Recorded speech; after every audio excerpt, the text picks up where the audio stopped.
Pernahkah kalian membayangkan bahwa sebuah keris, senjata tradisional Nusantara yang bentuknya berlekuk indah, bisa menyimpan kisah lebih dahsyat daripada sekadar pusaka warisan budaya? Keris selama ini memang kita kenal sebagai lambang kehormatan, spiritualitas, bahkan alat pertahanan diri. Raja, bangsawan, sampai prajurit elit wajib memiliki keris sebagai tanda kehormatan. Legenda menyebut pamor keris diambil dari besi langit bongkahan meteorit yang jatuh di tanah Jawa dan Bali. Banyak cerita rakyat yang mengisahkan keris bisa berdiri sendiri, menari, atau bergerak seolah hidup. Satu teori yang berkembang menyebutkan bahwa asal besi meteorit untuk pamor keris bukan sekadar kebetulan. Beberapa uji laboratorium pada keris pusaka membuktikan kadar nikel dan besi yang sangat stabil, sehingga pola pamor tetap cemerlang hingga berabad-abad. Keris diibaratkan sahabat pemiliknya, mencerminkan sifat dan tabiat sang empunya. Bukan hanya legenda rakyat biasa yang menceritakan kehebatan keris, tetapi juga catatan sejarah para raja dan bangsawan yang menjadikan keris sebagai pusaka utama. Banyak orang membuat keris dengan pamor tertentu yang diyakini mampu mendatangkan rezeki, menolak santet, atau memikat lawan jenis. Berbagai kisah beredar tentang keris yang haus darah, yaitu keris yang meminta korban untuk memuaskan energinya. Proses tempa lipat-lipat yang diterapkan pada keris sekilas serupa teknik pembuatan pedang katana di Jepang. Namun justru lebih rumit, karena keris memiliki pola pamor yang sengaja dibentuk artistik dan simetris. Bahkan beberapa keris menampilkan pola pamor yang menyerupai pola alami seperti ombak laut, kilatan petir, atau gerigi daun, yang membutuhkan keterampilan visual luar biasa tinggi. Logam meteorit yang jatuh dari langit dianggap membawa energi kosmik. Para empu kemudian menyempurnakan prosesnya dengan laku spiritual puasa, semedi, sesaji yang menurut keyakinan Jawa, bertujuan menyatu dengan kekuatan alam semesta. Hasilnya adalah keris yang bukan hanya punya ketajaman fisik, tetapi juga dipercaya memancarkan daya magis. Ilmuwan metalurgi modern meneliti kandungan logam meteorit dan membuktikan ia tahan korosi, stabil, dan memiliki komposisi unik, sehingga sangat cocok dijadikan bahan pamor. Kombinasi spiritual dan teknologi inilah yang membuat keris tidak hanya menjadi pusaka Nusantara, tetapi juga artefak teknologi kuno yang levelnya mungkin setara artefak kebudayaan global lain. Itulah sebabnya keris akhirnya diakui UNESCO sebagai warisan budaya tak benda dunia pada tahun 2005, karena keris memang jauh lebih dari sekadar senjata tajam.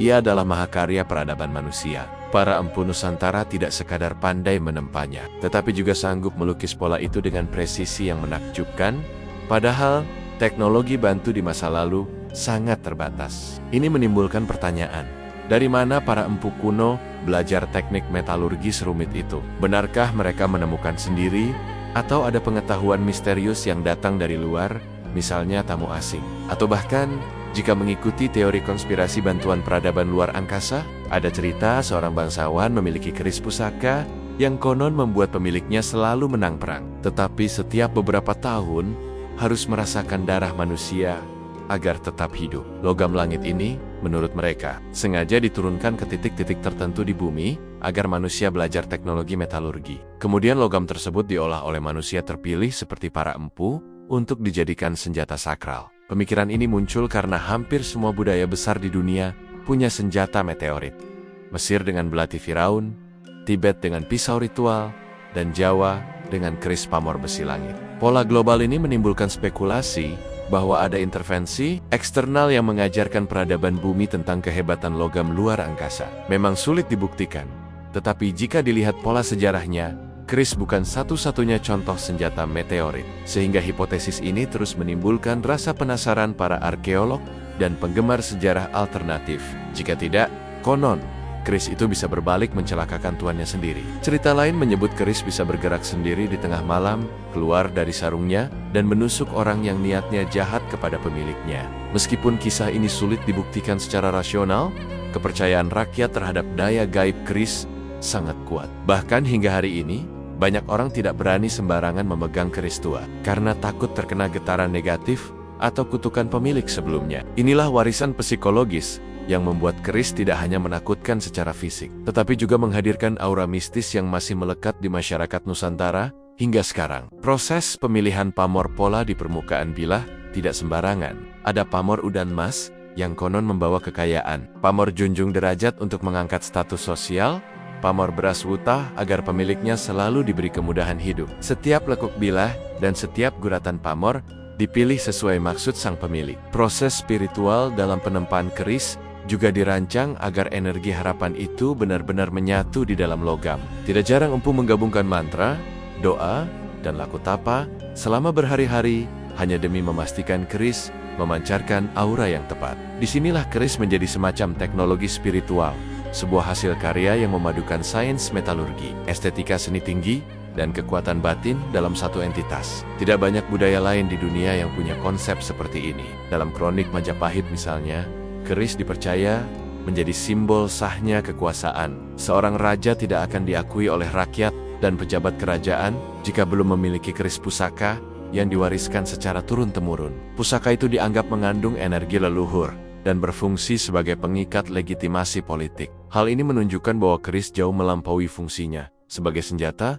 Ia adalah alat menjaga stabilitas kekuasaan. Bahkan tidak jarang sebuah keris dianggap mampu meramalkan kehancuran atau kemenangan sebuah kerajaan. Ketika keris pusaka hilang atau dirampas musuh, rakyat percaya nasib kerajaan akan runtuh. Keyakinan semacam ini diwariskan turun-temurun dan menegaskan betapa dalamnya hubungan keris dengan sistem budaya dan spiritual di Nusantara jauh melampaui apa yang tampak di permukaan. Jika pemiliknya berlaku curang, maka kerisnya bisa murka dan menolak memberikan perlindungan. Sebaliknya, jika pemiliknya seorang satria berhati suci, kerisnya diyakini akan semakin sakti. Cerita-cerita itu begitu mengakar dalam budaya Jawa dan Bali, sampai keris dianggap bagian dari keluarga, bukan sekadar alat perang. Bahkan dalam upacara-upacara adat, keris diayomi seperti anak sendiri, dimandikan pada malam satu suro, diberi sesaji, dan diajak bermeditasi bersama. Nilai-nilai ini menegaskan betapa keris bukan cuma warisan benda mati,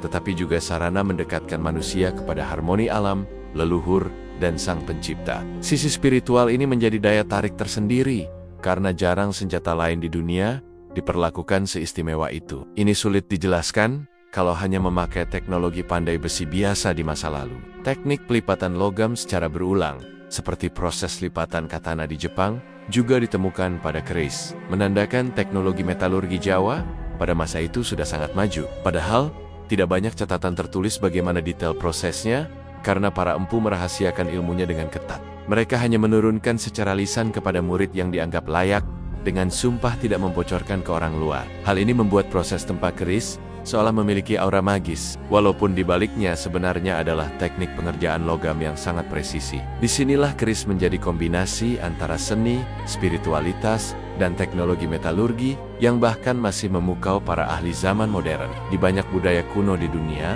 meteorit memang dianggap hadiah dari dewa, atau bahkan benda suci dari makhluk langit.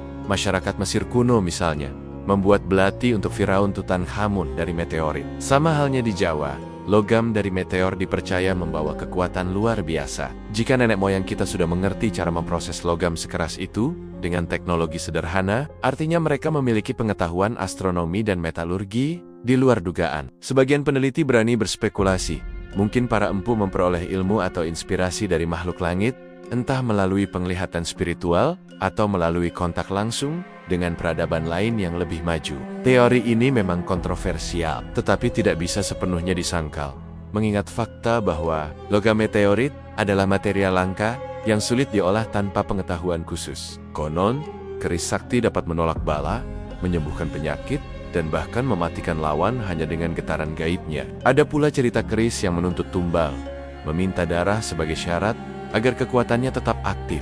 Cerita seperti ini mungkin terdengar tak masuk akal bagi akal modern. Namun dalam budaya spiritual Jawa, keris memang dianggap bukan sekadar benda mati, melainkan sarana komunikasi dengan alam gaib. Energi yang dipancarkan keris dipercaya bersumber dari perpaduan bahan logamnya, doa sang empu, dan ritual yang menyertainya. Kombinasi ini menciptakan aura yang sangat kuat, sehingga tidak sembarang orang berani menyentuh keris tanpa izin atau tanpa tata cara khusus. Bahkan di beberapa daerah, keris disimpan di tempat suci dan hanya boleh dikeluarkan pada waktu-waktu tertentu agar tidak menimbulkan gangguan gaib. Sampai sekarang, penelitian metalurgi modern menunjukkan bahwa memang sebagian keris tua memiliki kadar nikel tinggi, karakteristik khas besi meteorit. Ini menimbulkan teori bahwa nenek moyang kita mungkin sudah memanfaatkan meteorit sebagai bahan baku keris, jauh sebelum teknologi industri berkembang. Kalau benar, itu berarti teknologi mereka melampaui zamannya. Bayangkan, pada abad ke-13 sudah mampu menempa logam langit yang sangat keras dan tahan korosi menjadi senjata dengan desain presisi. Seolah ada tangan lain yang membimbing mereka, entah kemampuan spiritual tingkat tinggi, atau mungkin pengetahuan dari luar bumi yang kemudian dijaga rapat-rapat oleh para empu turun-temurun. Tidak jarang, keris juga digunakan sebagai mas kawin, persembahan diplomasi, atau bahkan simbol persatuan antara kerajaan yang bersekutu. Bentuk keris yang unik, dengan bilah bergelombang atau lurus, dipercaya punya makna filosofi masing-masing. Jumlah lekuknya tidak dibuat sembarangan, tetapi mengikuti aturan spiritual tertentu agar daya magisnya seimbang. Para empu pembuat keris dianggap orang suci, bukan sekadar pandai besi. Mereka harus melakukan tirakat, puasa, meditasi, dan ritual khusus agar ruh keris menjadi harmonis dengan alam semesta. Inilah mengapa sebuah keris, walaupun hanya tampak seperti besi berlekuk, dihormati sedemikian rupa, dirawat seperti makhluk hidup, bahkan dinamai seolah memiliki jiwa sendiri. Konsep ini jarang sekali dimiliki oleh budaya senjata lain di dunia. Membuat keris punya posisi istimewa dalam sejarah Nusantara. Namun di balik bilah logamnya yang terlihat sederhana, ada legenda, misteri, dan teknologi luar biasa yang tak banyak orang ketahui. Ada yang percaya keris dibuat dengan kesaktian spiritual. Ada pula yang meyakini bahwa keris memuat teknologi tinggi yang tak mungkin dikuasai manusia zaman dahulu, seolah berasal dari luar bumi. Dari mana datangnya besi pamor yang digunakan? Benarkah materialnya mengandung unsur logam meteorit yang jatuh dari langit? Seberapa sakti sebenarnya keris, sampai diyakini bisa menolak bala, membawa keberuntungan, atau bahkan mencabut nyawa seseorang hanya lewat getaran energi? Video ini akan mengupas semua kontroversi itu secara mendalam, tanpa menutup-nutupi, agar generasi sekarang tidak hanya mengenal keris sebagai hiasan di dinding, tetapi juga sebagai warisan teknologi misterius yang pernah dimiliki Nusantara, yang mungkin saja berhubungan dengan pengetahuan luar angkasa pada masa silam. Sejak abad ke-9 hingga ke-14, kerajaan-kerajaan besar di Jawa dan Bali sudah mengenal keris, bukan sekadar senjata, tetapi juga simbol kekuasaan dan status sosial. Lebih menakjubkan lagi, proses pembuatan keris bukan hal sederhana. Keris tidak dicetak massal, melainkan ditempa lapis demi lapis, dengan pola pamor yang terbentuk dari campuran berbagai logam. Selain proses tempa yang luar biasa, keris juga dipercaya memiliki energi gaib yang tak bisa dijelaskan nalar biasa. Lalu, benarkah keris memiliki hubungan dengan teknologi luar angkasa? Dari sisi ilmiah, keris memang terbukti menggunakan material berkualitas tinggi yang tahan karat ratusan tahun. Kalau kita menelusuri kisah-kisah dalam Babat Tanah Jawi, Babat Mataram, hingga Serat Sentini, keris tidak hanya disebut sebagai senjata, tetapi juga penjaga nilai moral. Kepercayaan pada kesaktian keris memang sulit dipisahkan dari budaya Nusantara. Selain statusnya sebagai lambang kekuasaan, keris juga menjadi medium untuk menyalurkan harapan. Keris juga tak lepas dari mitos kengerian. Bila kita meninjau dari perspektif teknologi, satu misteri besar tentang keris adalah bagaimana para empu kuno mampu memadukan berbagai logam berbeda lalu menciptakan pola pamor yang stabil dan tidak luntur meski berabad-abad. Disinilah muncul teori-teori liar, namun menarik. Beberapa peneliti meyakini bahwa logam meteorit tidak sekadar kebetulan jatuh ke bumi, tetapi memang dikirim oleh makhluk cerdas dari luar angkasa. Jika memang benar keris dibuat dari material luar angkasa, maka nilai spiritualnya semakin masuk akal. Terima kasih sudah menonton sampai akhir. Jangan lupa like, comment, dan subscribe agar tidak ketinggalan video yang lainnya.